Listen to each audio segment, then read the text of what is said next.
Have you ever been caught in a web of lies, whether your own or someone else's, and wondered if there's a way out? What if I told you that God not only exposes our mistakes, but also offers a path to freedom and growth? Welcome to Apologetically Unapologetic. I'm your host, Josh, and today we're diving into Genesis 30:25 through 31:55, a story of deception, confrontation, and the life-changing power of repentance. In this story of Jacob, a man who wrestled with his past, faced betrayal, and found God's grace in the mess. Stick around because this lesson hits home for anyone who's ever needed a second chance. Let's unpack how God uses even our failures to shape us into who He's called us to be.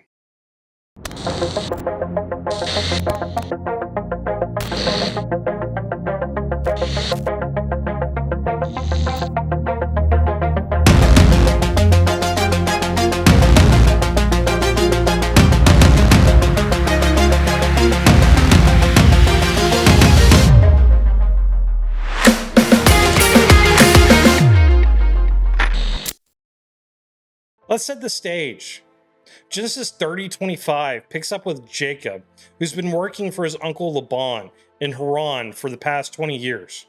He's married to Laban's daughters, Leah and Rachel, and has a growing family. But Jacob's ready to go home to Canaan. Let's read Genesis 30:25 through 26 in the NIV. After Rachel gave birth to Joseph, Jacob said to Laban, "Send me on my way, so I can go back to my own homeland. Give me my wives and children, for whom I have served you, and I will be on my way.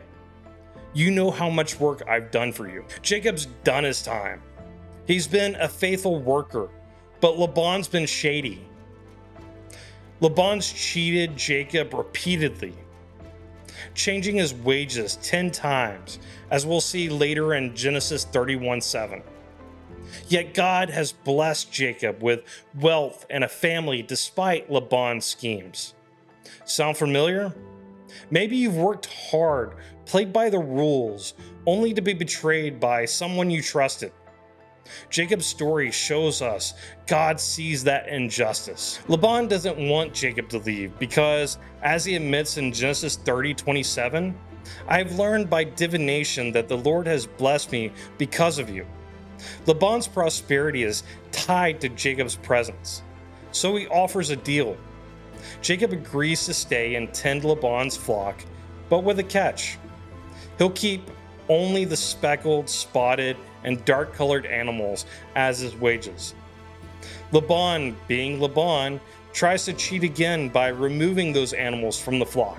That same day, he removed all the male goats that were streaked or spotted, and all the speckled or spotted female goats, all that had white on them, and all the dark-colored lambs, and he had placed them in the care of his sons. Then he put a 3-day journey between himself and Jacob, while Jacob continued to tend the rest of Laban's flock.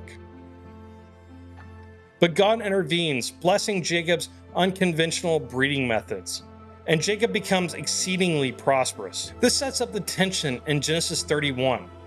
Jacob hears Laban's sons grumbling, saying, "Jacob has taken everything our father owned." Laban's attitude sours too.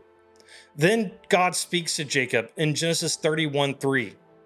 "Return to the land of your fathers and to your kindred, and I will be with you." Jacob knows it's time to go, but he's afraid Laban won't let his daughters and grandchildren leave, so he flees secretly. Here's where things get messy. Rachel, Jacob's beloved wife, steals her father's household idols before they leave. These idols, or teraphim, were likely tied to family inheritance or pagan worship. Meanwhile, Jacob deceives Laban by not telling him he's leaving. 3 days later, Laban finds out and chases Jacob down, catching up in the hills of Gilead. But God warns Laban in a dream, "Be careful not to say anything to Jacob, either good or bad." Laban confronts Jacob, accusing him of stealing the idols. Jacob, unaware of Rachel's theft, boldly declares in Genesis 31:32, "The one with whom you find your gods shall not live." Laban searches the camp, but doesn't find the idols because Rachel's hiding them by sitting on them and claiming she's menstruating. Now Rachel had taken the household idols and put them in the camel's saddlebag, and she sat on them. So Laban searched through all the tent, but did not find them. And she said to her father, "May my lord not be angry that I cannot stand in your presence, because the way of women is upon me." So he searched, but did not find the household idols. This is a critical moment. Jacob's unaware of Rachel's deception, but he's about to face his own past sins head on. Jacob's finally had enough. He unloads on Laban in Genesis 31:36-42, recounting 20 years of Laban's deceit, changing his wages, exploiting his labor, and trying to cheat him out of his blessings. But Jacob acknowledges God's protection. "If the God of my father had not been with me, you would surely have sent me away empty-handed. But God has seen my hardship and the toil of my hands." So Jacob and Laban make a covenant, set up a stone pillar, and part ways. Jacob's finally free at last, heading back to Canaan with God's promise. Now let's unpack what this story means. Jacob's life is a masterclass in God's redemptive grace. He started as a deceiver, tricking his father Isaac and stealing Esau's blessing. But in Haran, Jacob gets a taste of his own medicine through Laban's deceit. Laban switches Leah for Rachel on Jacob's wedding night, changes his wages repeatedly, and tries to rob him of his wealth. Yet, through these trials, Jacob still grows. He recognizes God's hand in his life, repents of his deceptive ways, and trusts God's promise to bring him back to Canaan. Charles Spurgeon, the great 19th century preacher, said, "God does not allow his children to sin with impunity. He will chasten them, but he will also restore them." Jacob's chastening came through Laban's betrayal, but his restoration came through repentance.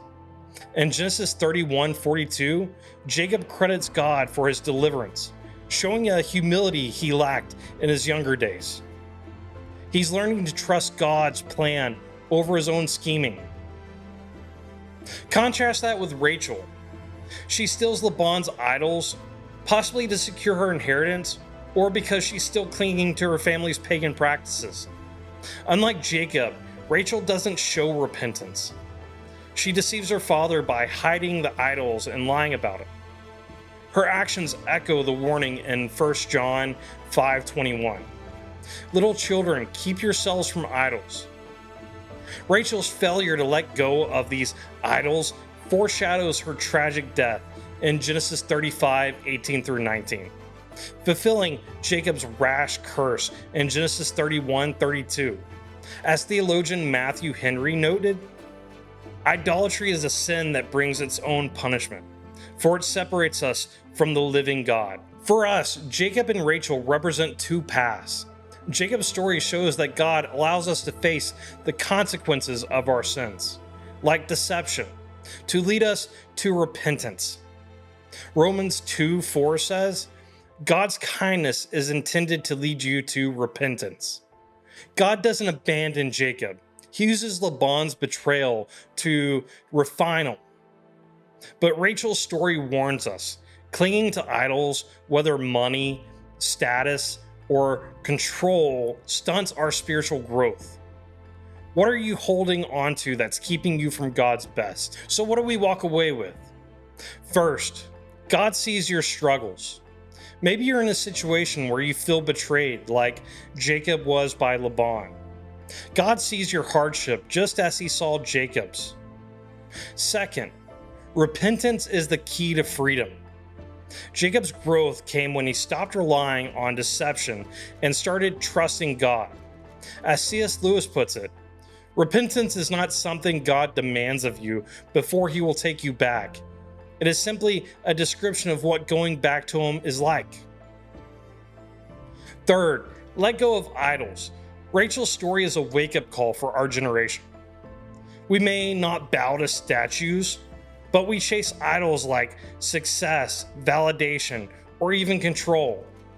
Ask yourself, what's sitting in my saddlebag, keeping me from fully trusting God? Finally, God always provides a way out. 1 Corinthians 10:13 promises, "No temptation has overcome you, but such as is common to man. And God is faithful, who will not allow you to be tempted beyond what you are able, but with the temptation will provide the way of escape." For Jacob, that escape was God's call to Canaan. For you, it might be a step of faith today. Here's the challenge. Reflect on your life. Are you running from your past like Jacob? Or maybe you're holding on to idols like Rachel. God's offering you a way to grow, to repent, and to be free.